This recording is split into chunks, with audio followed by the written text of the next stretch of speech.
Welcome to Master of the Game. I am Juice, and this is day 22 of RPG A Day 2021. Today's word is substitute. So we're going to talk about reskinning monsters, magic items, and things like that. So let's get started.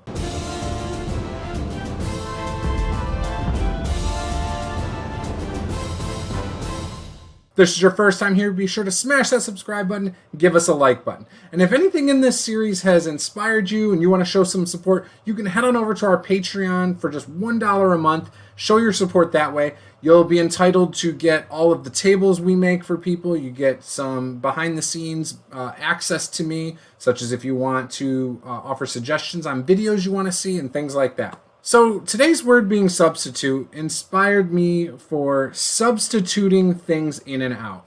The first thing that comes to mind in tabletop RPGs is reskinning monsters.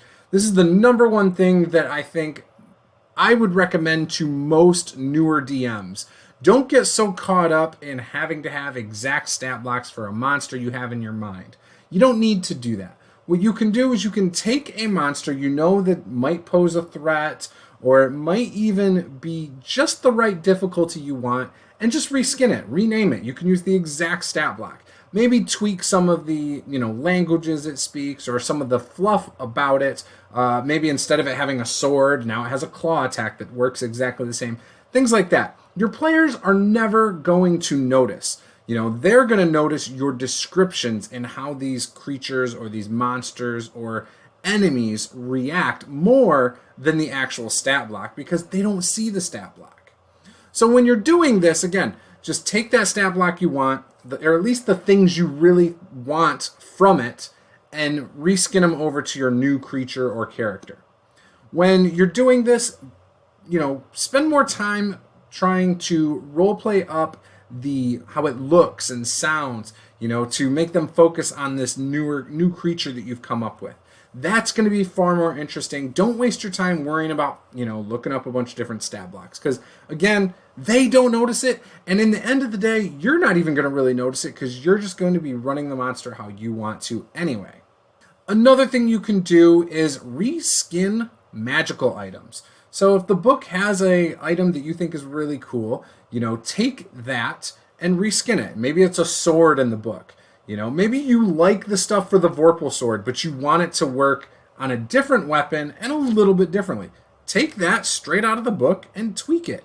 Maybe adjust things down, if you don't want it as powerful. Or if you want it more powerful, bump it up, But again, just reskin it. Change the things about it. Maybe it's got a special command word that the players need to know, and the other one didn't.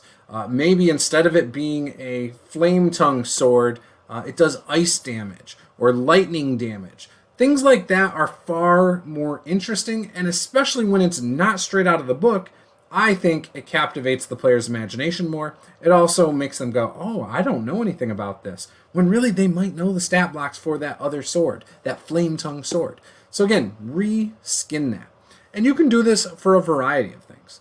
And when you're homebrewing things for your games, reskin existing things. So when you're homebrewing a subclass, say you really like some stuff, tweak it, reskin it, and tweak it.